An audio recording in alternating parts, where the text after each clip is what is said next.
नमस्कार विद्यार्थी मित्रांनो, स्वागत आहे तुमचं गणित शिकूया या यूट्यूब चॅनलमध्ये। विद्यार्थी मित्रांनो, आपण इयत्ता 10वी विज्ञान भाग 1 यामधील प्रकरण 3 रासायनिक अभिक्रिया व समीकरणे या प्रकरणाचा अभ्यास करत आहोत। त्यामध्ये आज आपण रासायनिक अभिक्रियेचा दर या घटकाचा अभ्यास करणार आहोत। आता इथे त्यांनी आपल्याला काही प्रश्न विचारलेले आहेत, सांगा पाहू। त्यामध्ये खालील प्रक्रियांना लागणारा वेळ विचारात घेऊन त्यांचे 2 गटात वर्गीकरण करा व त्या गटांना शीर्षक द्या। आता त्यांनी आपल्याला 6 घटना सांगितलेल्या आहेत। तर या घटनांना जलद गतीने होणाऱ्या क्रिया आणि मंद गतीने होणाऱ्या क्रिया या 2 गटांमध्ये आपल्याला यांना विभागायचं आहे। मग आता ह्या 6 घटना ज्या त्यांनी सांगितलेल्या आहेत की जसे पहिली आहे स्वयंपाकाचा गॅस पेटवताच तो जळू लागतो, आणि शेवटची आहे बेरियम क्लोराईडच्या द्रावणात विरल सल्फ्युरिक आम्ल मिसळल्यावर पांढरा अवक्षेप तयार झाला।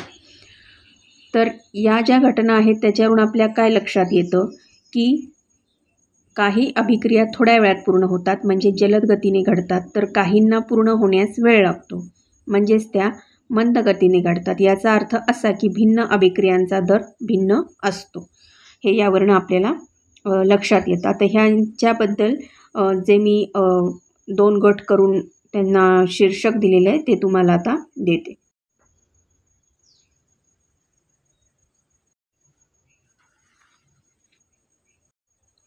अशा प्रकारे ह्या 6 क्रियांची इथे मी तुम्हाला सांगितलेले आहेत की त्या कशा प्रकारे घडतात ते।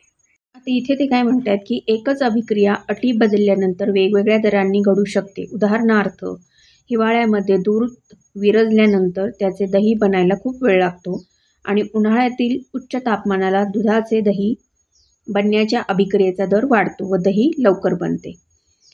म्हणजेच उन्हाळ्यात आणि हिवाळ्यामध्ये दह्या जे बनण्याचा वेळ आहे तो उन्हाळ्यात लवकर बनतं आणि हिवाळ्यामध्ये त्याला वेळ लागतं, कारण उष्णता हिवाळ्यामध्ये कमी असते आणि उन्हाळ्यामध्ये ती जास्त असते यामुळे। तर रासायनिक अभिक्रियेचा दर आता कोणत्या घटकांवर अवलंबून असतो ते आता आपण बघूयात। आता इथे रासायनिक अभिक्रियेच्या दरावर परिणाम करणारे घटक, त्यातला पहिला घटक आहे अभिक्रियाकारकांचे स्वरूप। आता इथे ॲल्युमिनियम व जस्त या धातूंची विरल हायड्रोक्लोरिक आम्लाबरोबर अभिक्रिया बघू। ॲल्युमिनियम व जस्त या दोन्हींची विरल हायड्रोक्लोरिक आम्लाबरोबर अभिक्रिया घडून H2 वायू मुक्त होतो आणि ह्या धातूंचे पाण्यात विद्राव्य असे क्षार तयार होतात। परंतु झिंक धातूच्या तुलनेत ॲल्युमिनियम धातूची आम्लाबरोबर अभिक्रिया जलद होते। अभिक्रियेच्या दरातील या फरकाला त्या धातूचे स्वरूप कारणीभूत असते। ॲल्युमिनियम हा झिंकपेक्षा जास्त अभिक्रियाशील आहे, म्हणजेच थोडक्यात तो रिॲक्टिव्ह आहे, प्रतिसाद लवकर देतो। म्हणून हायड्रोक्लोरिक आम्लाबरोबर ॲल्युमिनियमच्या अभिक्रियेचा दर हा जस्त बरोबरील अभिक्रियेच्या दरापेक्षा जास्त असतो। अभिक्रियाकारकांचे स्वरूप किंवा अभिक्रियाशीलता रासायनिक अभिक्रियांच्या दरावर परिणाम करते। धातूंची अभिक्रियाशीलता याविषयी आपण धातुविज्ञान या पाठात अधिक माहिती घेणार आहोत। आता पुढचा घटक आहे अभिक्रियाकारकांच्या कणांचा आकार।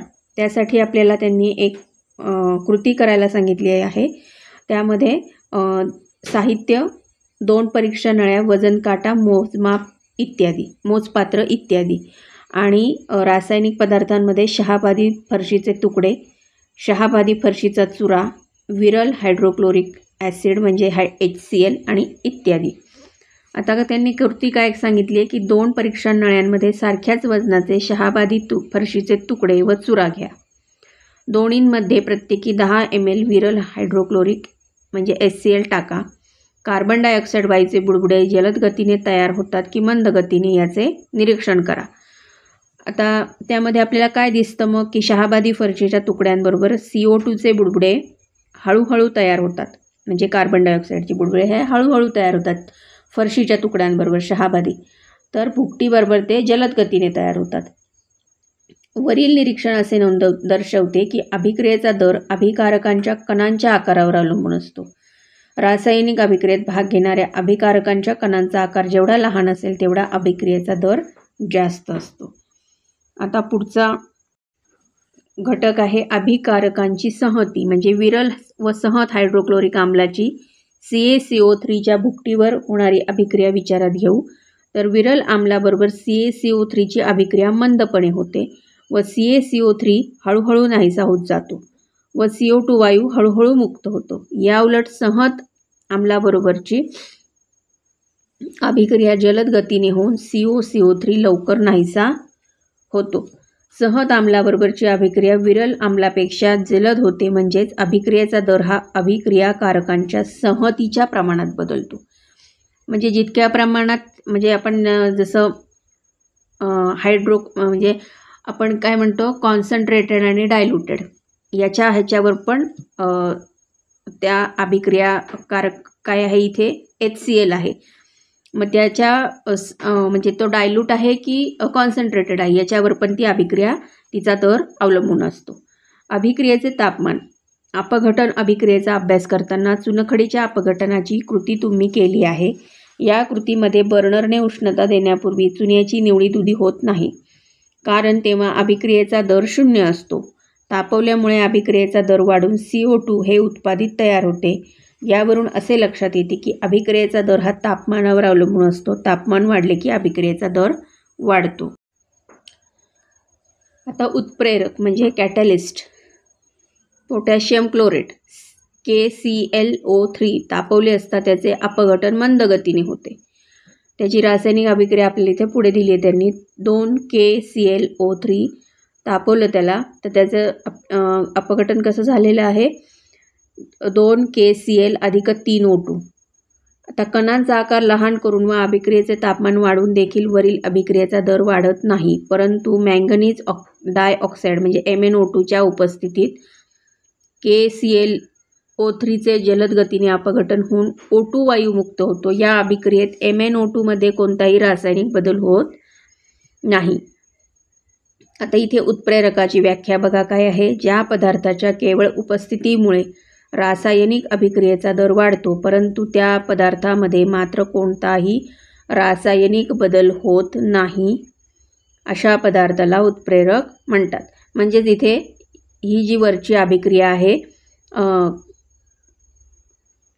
पोटॅशियम क्लोरेटचं अपघटन करण्याची, त्याच्यामध्ये जर आपण MnO2च्या त्याच्या सोबतीला दिला तर ती जी रासायनिक अभिक्रिया आहे ती जलद गतीने होते. त्याच्यातून O2 म्हणजे ऑक्सिजन वायू मुक्त होतो, पण त्याचं जे आपल्याला उत्पादित मिळणार आहे त्या उत्पादितामध्ये कोणताही बदल होत नाही.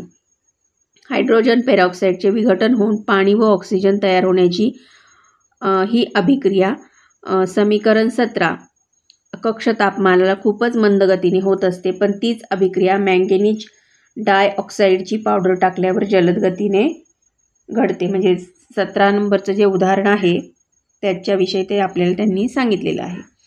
आता माहीत आहे का तुम्हाला, प्रत्येक रासायनिक बदलांमध्ये एक किंवा अधिक रासायनिक अभिक्रिया घडत असतात. काही रासायनिक अभिक्रिया शीघ्र तर काही मंद गतीने होतात. तीव्र आम्ल व तीव्र आम्लारी यांच्यामधील अभिक्रिया तात्काळ होते. आपल्या शरीरात विकर म्हणजे एन्झाईम्स जैव रासायनिक अभिक्रियांचा दर वाढवतात व शरीराच्या तापमानालाच त्या घडवून आणतात. नाशवंत खाद्यपदार्थ शीत कपाटात जास्त वेळ टिकतात. शीत कपाट म्हणजे फ्रीज. खाद्यपदार्थाच्या विघटनाचा दर कमी तापमानामुळे कमी होतो आणि त्या टिकून राहतात. पाण्यापेक्षा तेलावर भाजी लवकर शिजते. जर अभिक्रियेचा दर जलद असेल तर रासायनिक कारखान्यांमध्ये रासायनिक प्रक्रिया फायदेशीर ठरतात. अभिक्रियेचा दर हा पर्यावरणाच्या दृष्टिकोनातून देखील महत्त्वाचा आहे. पृथ्वीच्या वातावरणातील ओझोन वायूचा थर सूर्याच्या अतिनील किरणांपासून आपल्या पृथ्वीवरील जीवसृष्टीचे संरक्षण करतो. हा थर कमी होणे किंवा टिकून राहणे ही प्रक्रिया साधारणतः ओझोन रेणूच्या निर्मितीच्या आणि नष्ट होण्याच्या दरावर अवलंबून असते.